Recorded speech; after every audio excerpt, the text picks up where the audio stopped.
Good morning. You join me and Mrs. Jeff actually. He's here in the hotel window, drinking her tea while small Jeff's in the shower. We've just been in the swimming pool. We are somewhere in Germany on a big European road trip. But Sadiq Khan has been in the news, mostly because Donald Trump has been in the news. Did you see? Hopefully it's not AI and hopefully it's real. Did you see Donald Trump talking to Keir Starmer about Sadiq Khan? Now, Sadiq Khan is the Mayor of London, as you probably know. Champion of ULEZ, champion of low emission zones, and a nasty, ratty little man. And Donald Trump knows this, which is quite funny, because he said to Keir Starmer that he thinks that he said he doesn't like Sadiq Khan. He thinks the Mayor of London's doing a terrible job. At which point, Keir Starmer interrupted him and said, well, he's a friend of mine. You can learn a lot about people from the company they keep. And Trump just absolutely nailed it. Sadiq Khan is a horrible little man who has destroyed London, turned it into an undesirable third world crap hole, and he's been knighted for doing so. But this is an article from GB News, who... the finance behind them is questionable, but let's take a look at it. This is from yesterday. Sadiq Khan urged, there's that word again, we've seen that before. Sadiq Khan urged to introduce driving law plans to make roads smaller and hike parking charges. So, let's take a look, because it's always the usual faces and the usual three name companies, think tanks that come up when someone is being urged to do something. The second Vision Action Plan is expected to be published this year. Plans have been put forward that could see roads made smaller to benefit pedestrians, as well as banning advertising of larger polluting SUVs. There's a freedom of speech element here as well. I have always stood up against Range Rovers. I do believe that if you drive a new Range Rover, you are a bellend, but I will protect your right to go and buy a large Range Rover. I would like to protect your right to be a bellend. Caroline Russell, the London Assembly member for London Wide, has called for several new changes to be introduced to improve road safety across the capital. A new report, Changing the Narrative, Ending the Acceptance of Road Death in London, interesting, contains fresh recommendations for Transport for London's Vision Zero Action Plan 2. I've touched on this before. There's this idea, this myth, this pipe dream that we got this Vision Zero, which is zero road deaths, which is funny considering where's the Mayor of London from? Is he from Pakistan? Why don't they have a look at the amount of people that are dying on the roads over there? But it doesn't matter, does it? And then, you don't get into it, Jeff. Don't get dragged into that again. The channel views are already down because you're getting kicked off the algorithm for talking about it. But if you import the third world and their beliefs and driving qualities, then you'll get third world statistics on deaths on the roads. Just stands to reason that's probably what happens. The plan, which is expected to be published later this year, follows on from the original, the OG action plan outlined by Mayor Sadiq Khan in 2018. And I think I remember making a video about that. Scroll past all these terrible adverts. Is that the article? Where's the article? Oh no, there's a read more button. I got to go past. Here we go. Right. Isn't it getting painful to read any form of news these days? London's Vision Zero goal sets out that no one should be killed in or by a London bus by the end of the decade, with all deaths and serious injuries from road collisions being eliminated across the capital by 2041. I guess it's easier to do that than look at violent crimes, isn't it? I'd prefer them to do, I don't know if you can say the word on, I think it'd be better to look at RAPE. I think it would be much better if we eliminated that instead of road deaths, because I don't think there's that many road deaths. Russell's new report looks at the widespread acceptance of cars dominating our public realm, and how road safety can play a central role in planning going forward. The problem is, when the cities were planned and designed, when the cities were built, the car was the predominant and growing form of transport. So to then take a system, a country, an infrastructure that has been built around the car and then try to delete the car from it doesn't really work. The Green Party politician, who's been a walking and cycling campaigner since joining the Assembly in 2016, said, "Collisions, never accidents, happen daily. They happen when people make mistakes." I hate that.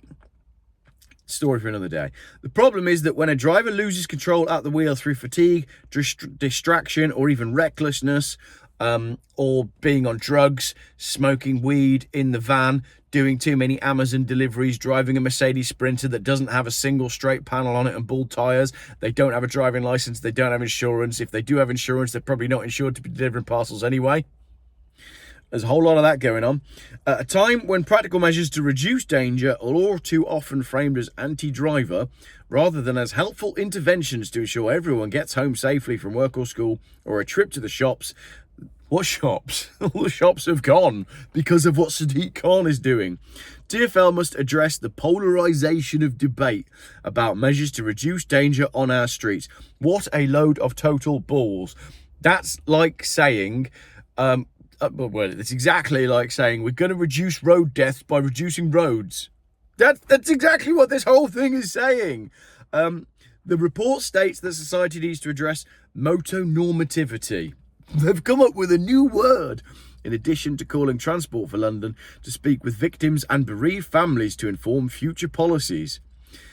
The last thing that the victim of a road accident death wants is Sadiq Khan, the nasty, ratty little narcissistic...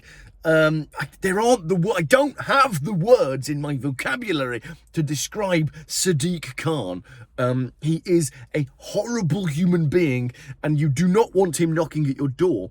The Vision Zero action plan should also look to reduce traffic volume, Russell noted, which could include reallocating main road private motor traffic capacity. Listen to that.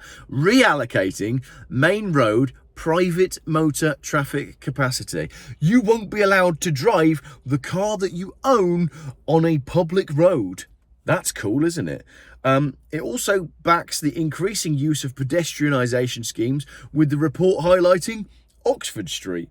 This would include a network of safe, accessible cycling routes across the city, comparing the UK capital to the French capital of France. I think they mean Paris there, the French capital of France. Paris is going really well at the moment, isn't it? If you follow the podcast of the Lotus Eaters, for example, you'll know exactly what's going on in Paris. And it ain't good, but that's what they want for London. That's why Sadiq Khan has been knighted, because the goal is total destruction of the West. The report also outlines that Transport for London needs to see a 64% reduction in the number of people killed and seriously injured by 2030 to hit the targets. Another recommendation states that Transport for London should review the timings of the central congestion charging zone to operate in the evenings again. There you go. You won't be allowed to drive your car. Nice tractor. That'll work. Get a tractor. You won't be able to drive your private car in the evenings because of the congestion charge. Introducing mitigation for small and medium enterprises and key workers. Key workers. We've supported key workers so well since the pandemic, haven't we? It is hilarious. What did we do for them? Gave them rainbows. They can eat those, can't they? The sixth key workers. The sixth recommendation, they're just like, it's people with jobs, and then the government came up with this key worker thing to make them feel better about the fact that the government doesn't care that those are the people that keep the economy going, and they do nothing for them. But you got the key workers in capital letters. That's what you got. The sixth, they literally keep the economy going, and all they get is capital letters. The sixth recommendation of 2025 in total is for TfL to work with London boroughs to discourage people from driving heavier and larger cars with a city-wide weight-based parking surcharge for on-street parking. Range Rover and Mercedes are knackered because everybody wants a G-Wagon and a Range Rover or a big Land Rover Defender. And now they want to get rid of those. Hey, what happened to that Land Rover Defender that crashed through that school and killed those 2 girls? I'd like Sadiq Khan to look into that. That'd be great, because that's a road death. And that definitely comes under this, because that's two statistics, 2 families, 2 bereavements, And Sadiq Khan, as far as I can tell, hasn't got his beady eyes into that one at all, because there's something very strange going on about it. It also supports a public awareness campaign to alert Londoners to the harm that larger vehicles pose, especially as SUVs become more popular among drivers. A tobacco-style ban on SUV advertising should apply to the TfL advertising estate. This would also include hybrid, plug-in hybrid, and electric SUVs. Like I've said, I want to defend your right to be a bellend. If you feel the need to drive a £130,000 Range Rover, that's totally up to you. Cities around the world have already banned advertising of SUVs and other fossil fuel powered vehicles, including the Scottish capital of Edinburgh, who has one of the most retarded, not allowed to say that, low emission things of all of them. The Scottish ones are ridiculous. The ban was rolled out because the promotion of high carbon products is incompatible with net zero objectives, while other ads from the aviation sector, fossil fuel companies and cruise holidays are also outlawed. It's getting very, very dystopian, isn't it? Let's have a quick look at some of the comments. Seriously, make roads smaller. Why don't people just watch where they're going instead of being on their mobile phones? That is a great point.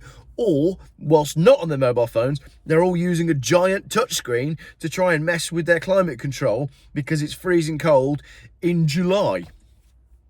Make it make sense. Yeah, Sadiq Khan.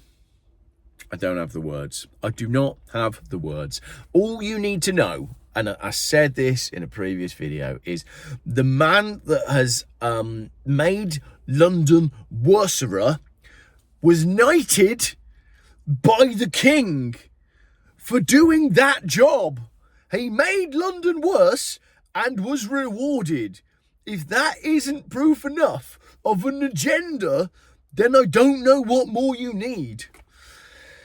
The road trip continues today. Also, I have acquired a large Bavarian dirty diesel, which my friend Steve, who's been on the channel before, is currently doing a minor restoration on. If you'd like to see Steve's video progress updates of the little videos that he's WhatsApping to me to tell me how it's going, E39, Glacier Green, 530 diesel, M Sport Touring. If you want to see that, then I'll edit it all into a compilation for later on. The road trip continues today. Another 450 miles to cover. Well, now, actually. So I better go. Thanks for watching.